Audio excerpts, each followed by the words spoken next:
Hello everyone, मैं नितिन शर्मा आप सभी का स्वागत और अभिनंदन करता हूं विजडम की इस ऑनलाइन प्लेटफॉर्म के ऊपर। आज आपको एक नया इंटरेस्टिंग जो है शॉर्ट के अंदर जो है वो सभी चीजें डब्ल्यूएचओ के बारे में बताने वाला हूं, क्योंकि ये ऐसी चीज है जो बार बार आपके एग्जाम्स के अंदर पूछी जाती है। शॉर्ट एंड स्वीट तरीके से हम नहीं पढ़ेंगे, थोड़ा सा डिटेल के अंदर पढ़ाने वाला हूं, क्योंकि एक महत्वपूर्ण जो है ये संस्था है जो हमारे लिए काम करती है। तो ये क्वालिटी कंटेंट आप सभी लोगों के लिए विजडम एक विश्वास है, और इसी एक ही क्लास के अंदर इस डब्ल्यूएचओ को आज हम खत्म करेंगे।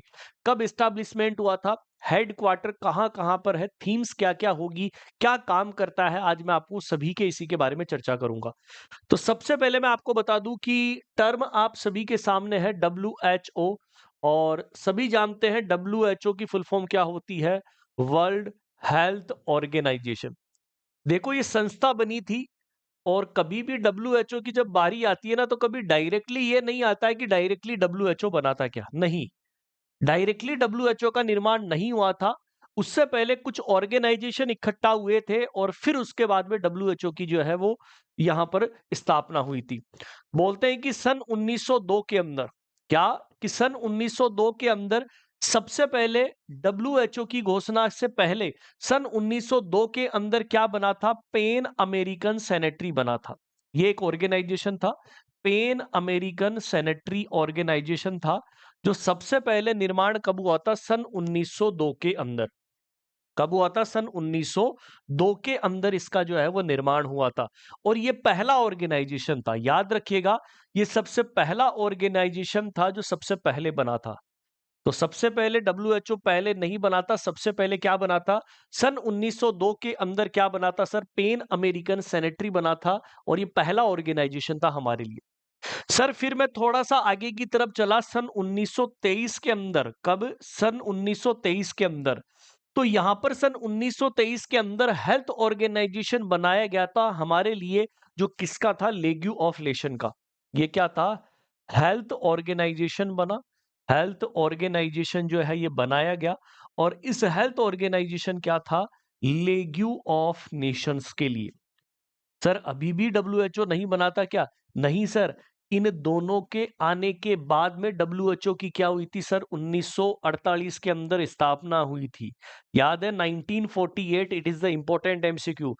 दोस्तों क्या हुआ था, 7 अप्रैल को, कब, 7 अप्रैल को 1948 के अंदर, क्या, 1948 मतलब सन 1948 के अंदर 7 अप्रैल को क्या हुआ था सर, डब्ल्यूएचओ बना था।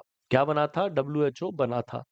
इसीलिए आपके एग्जाम के अंदर क्वेश्चन जो पूछा जाता है कि हर 7 अप्रैल को क्या सेलिब्रेशन किया जाता है, वर्ल्ड हेल्थ डे जो है वो कब सेलिब्रेशन हम करते हैं या सेलिब्रेट करते हैं, तब आपका आंसर क्या जाता है, हर 7 अप्रैल को मनाया जाता है। कब कब मनाया जाता है, हर 7 अप्रैल को जो है हम जो है वो क्या मनाते हैं, वर्ल्ड हेल्थ डे का सेलिब्रेशन हम जो है यहाँ पर करते हैं। तो डब्ल्यूएचओ कैसे बना वो मैंने अभी तक आपको बताया कि कैसे बना। सबसे पहले कुछ हेल्थ एजेंसी इकट्ठी हुई, फिर उसके बाद में हुआ। देखो डब्ल्यूएचओ जो है वो एक तरीके का नॉन पॉलिटिकल ग्रुप है। क्या है, ये आपको याद रखना है, नॉन पॉलिटिकल जो है वो ग्रुप होता है। इसके अंदर कोई भी ऐसी संस्था नहीं होती है जो पॉलिटिकल पावर के द्वारा चले, जैसे कोई बीजेपी नहीं है, कोई कांग्रेस नहीं है, कोई सत्ता नहीं है। ये एक तरीके का ऑटोनॉमस बॉडी है, तो नॉन पॉलिटिकल ग्रुप जो है वो होता है। नेक्स्ट क्वेश्चन बनते हैं सर इसके हेड क्वार्टर के ऊपर, और बहुत सारे आपके लिए केवल और केवल बहुत सारे आपको यही चीज पढ़ाएंगे कि एक ही जगह होता है हेड क्वार्टर। ठीक है, वैसे तो सभी लोगों ने रट रखा होगा कि जिनेवा जिनेवा जिनेवा, लेकिन दोस्तों हेड क्वार्टर जो है वो बेसिकली सेंटर का तो कौन सा होता है, हमारे लिए जिनेवा ही होता है। मैं आपकी बात से सहमत हूं कि सर वो जिनेवा के अंदर है, और जिनेवा कहाँ है, स्विट्जरलैंड के अंदर है। ठीक है, चलो मैं आपकी बात से सहमत हूं। क्लियर है, तो पहला हेड क्वार्टर तो आपको सभी को पता होता है आपके एग्जाम के पॉइंट ऑफ व्यू से कि सर कहां पर हमें इसका हेड क्वार्टर जो है वो देखने को मिलता है। फिर डब्ल्यूएचओ ने क्या किया, कुछ रीजनल सेंटर बनाया। अच्छा, रीजनल का मतलब क्षेत्र के आधार पर, क्षेत्रीय, रीजनल का मतलब है क्षेत्रीय सेंटर बनाया, अलग अलग सेंटर और बनाया। ठीक है, अब वो अलग अलग सेंटर जो है वो कौन कौन से थे, अब उसके अंदर सभी लोग बोलते हैं कि हमारा न्यू दिल्ली है, हमारा न्यू दिल्ली है, तो आप क्या बोलते हैं? सबसे पहला आप पढ़ते हैं साउथ ईस्ट एशिया। क्या पढ़ते हैं? सबसे पहला आप कहां पर पढ़ते हैं कि साउथ ईस्ट एशिया के अंदर जो है वो कहां कहां पर डब्ल्यूएचओ का सेंटर होता है? सर फिर आती है अफ्रीका की बारी। इसकी बारी कि अफ्रीका के अंदर हमें कहां पर देखने को मिलता है इसका रीजनल सेंटर? क्योंकि ये वेरी इंटरेस्टिंग क्वेश्चन है, नया क्वेश्चन, यदि आपसे क्वेश्चन पूछे तो आंसर देना है। सर फिर अमेरिका की बारी आती है और अमेरिका के अंदर जो है वो कहां पर पाया जाता है रीजनल सेंटर? फिर बारी आती है सर यूरोप की। यूरोप, और यूरोप के अंदर जो है वो हमें कहां पर देखने को मिलता है? और लास्ट के अंदर it is a very important जो पैसिफिक होता है, जैसे पेरिस वगैरह आपने पढ़ा होगा, ठीक है, या मैं बोलता हूं कि वेस्टर्न पैसिफिक जितने भी एरियाज होते हैं वहां पर, क्या? वेस्टर्न पैसिफिक एरिया, क्या रहे? वेस्टर्न पैसिफिक एरिया के अंदर कहां पर होते हैं? ठीक है, डब्ल्यूएचओ का पूरा क्लास कर देंगे, बस आप एंड तक देखना। साउथ ईस्ट एशिया के अंदर बात करते हैं तो सभी लोग बोलते हैं कि न्यू दिल्ली के अंदर हमारा क्या है दोस्तों? हमारा इंडिया का, हमारा जो है वो साउथ ईस्ट एशिया आता है, और इंडिया जो है वो साउथ ईस्ट एशिया के अंदर आता है। तो न्यू दिल्ली जो है वो उसका क्या होता है दोस्तों? जो है वो रीजनल सेंटर जो है वो बनाया गया। अफ्रीका के अंदर एक जगह है हरारे, जिम्बाब्वे के अंदर। कहां पर? जिम्बाब्वे, जिम्बाब्वे, और जिम्बाब्वे के अंदर जो है इसका रीजनल सेंटर है।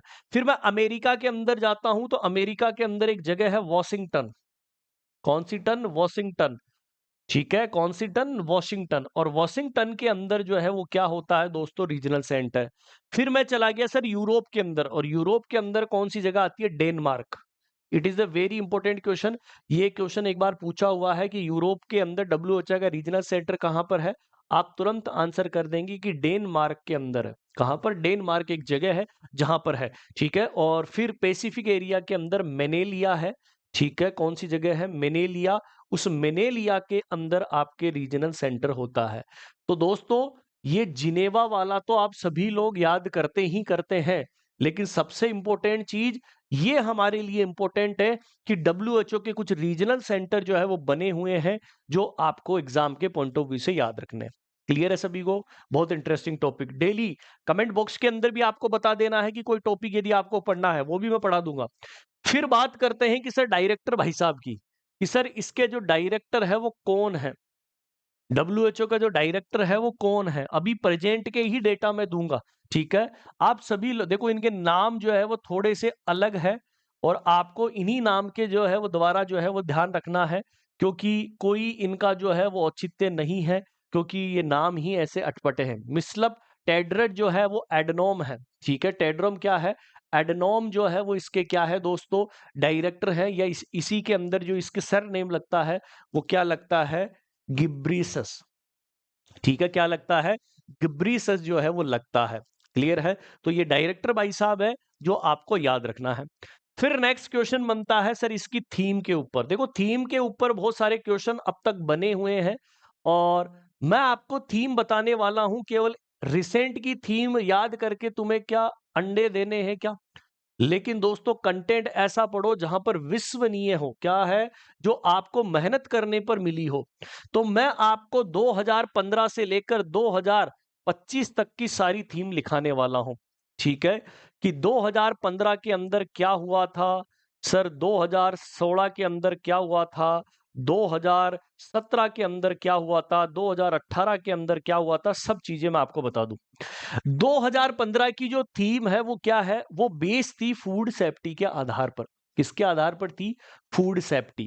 कि आप जो है वो खाना किस तरीके से बचाते हैं, फूड सेफ्टी, ये इसकी बेसिक थीम थी, ठीक है। सर 2016 के अंदर आया था बीट डायबिटीज, कि हम डायबिटीज को क्या करना चाहते हैं सर? बीट, बीट का मतलब है दबाना चाहते हैं, ठीक है।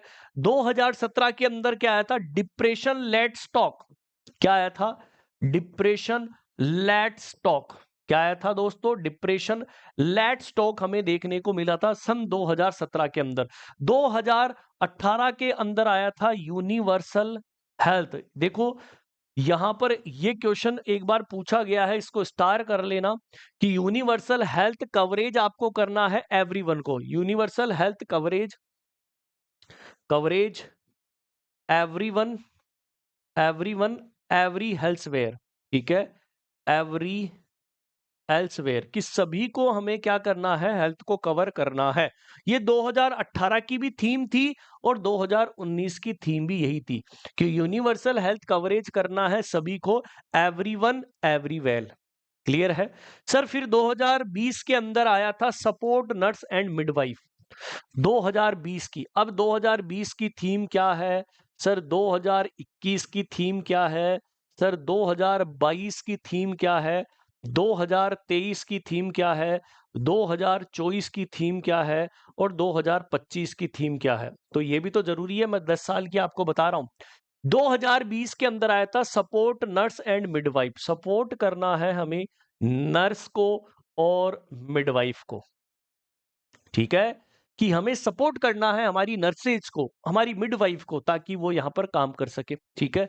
2021 की जो थीम थी वो क्या थी, बिल्डिंग ए, ठीक है, कि हमें बिल्डअप करना है हमें हमारी हेल्थ को, ताकि हम हेल्थियर जो है वो एनवायरमेंट दे सके, ठीक है। Building A fail, building A, building a fair, FIERE fair, ठीक है, कि हमें बिल्डअप करना है हमारे लिए, ठीक है, किसके लिए, हेल्थियर एनवायरमेंट के लिए, healthier, healthier world to everyone, ठीक है। ये कब आया था, 2021 के अंदर आया था। फिर 2022 की जो थीम आई थी वो हमारे लिए थी ओवर प्लेनेट, कि हमारा जो प्लेनेट है वो हमारे लिए क्या है, ओवर हेल्थ है, over planet and over health. ये हमारे लिए क्या थी सर, सन 2022 की थीम थी। 2023 की जो थीम आई थी वो क्या थी, कि हम सभी को कवर करेंगे, हेल्थ फॉर ऑल। वो क्या थी, हेल्थ फॉर ऑल। क्लियर है। 2024 की थीम क्या थी, कि मेरी हेल्थ मेरा ही राइट, माई हेल्थ और माई राइट। ये क्या थी, WHO की थीम थी। वो कब थी, वो 2024 के अंदर। और रिसेंट की तो चलो आपको याद करनी है, 2025 की, healthy beginnings, healthy beginnings, healthy beginnings, healthy beginnings and आप क्या करते हैं, होपफुल फ्यूचर लेंगे, healthy beginnings and hopeful future, and hopeful future. ये सभी मैंने 2015 से लेकर 2025 की सारी थीम जो है वो मैंने बता दी है, जो यहां पर हमें देखने को मिलती है। क्लियर है सर। इसका क्या उद्देश्य है, WHO क्या काम करता है, कि सर ये हमारे लिए संस्था जो काम करती है वो बीमारी को प्रिवेंशन के अंदर काम आती है। मतलब किसी बीमारी को प्रिवेंशन करना है, कोई स्पेसिफिक डिजीज, जैसे कोविड-19 आया था तो उसके लिए स्पेसिफिक तरीके से प्रिवेंशन किया, ठीक है सर। जितनी भी कॉम्प्रिहेंसिव हेल्थ सर्विसेज है वो सर यही WHO जो है वो प्रोवाइड करवाता है हमारी सोसाइटी के अंदर। हमारे फैमिली का हेल्थ का ध्यान भी रखता है, हमारे बायोमेडिकल रिसर्च के अंदर भी यही काम आता है। एनवायरमेंट के अंदर आप किस तरीके से हेल्थ करेंगे, ये भी सर हमारे लिए इंपॉर्टेंट है। इम्यूनाइजेशन भी WHO के अंतर्गत जो है वो देखा गया है। हेल्थ स्टैटिक्स का मतलब है कि डेटा आप कलेक्शन करते हैं कि कितने मर रहे हैं, कितने जीवित है। ये सभी काम WHO के होते हैं। आई होप आप सभी को मजा आ गया होगा ये WHO का सेशन, ठीक है। और इस WHO के सेशन के अंदर आप सभी लोगों ने पढ़ा होगा कि सर क्या होता है, एस्टैब्लिशमेंट कैसे हुआ। WHO डायरेक्टली नहीं आया था, पहले सर कौन कौन से ऑर्गेनाइजेशन बने, फिर WHO बना। हेडक्वार्टर मैंने एक नहीं बताया, बहुत सारे हेडक्वार्टर बताए, अलग अलग जो है रीजनल के अंदर। थीम्स क्या है वो मैंने आपको बताई, क्या काम होता है ये मैंने बताया। तो ये विजडम आप सभी लोगों के लिए विश्वास है हमेशा क्वालिटी ऑफ कंटेंट डिलीवर करेगा। और कमेंट सेक्शन के अंदर बता देना कि कौन सा आपको नया सेशन लेकर आना है, और कमेंट सेक्शन के अंदर भरमार कर दीजिएगा कि कैसा लगा आपको ये वीडियो। मिलते हैं नेक्स्ट सेशन के अंदर, कमेंट सेक्शन के अंदर बता दीजिएगा कि कैसा लगा। Thank you so much, all the best.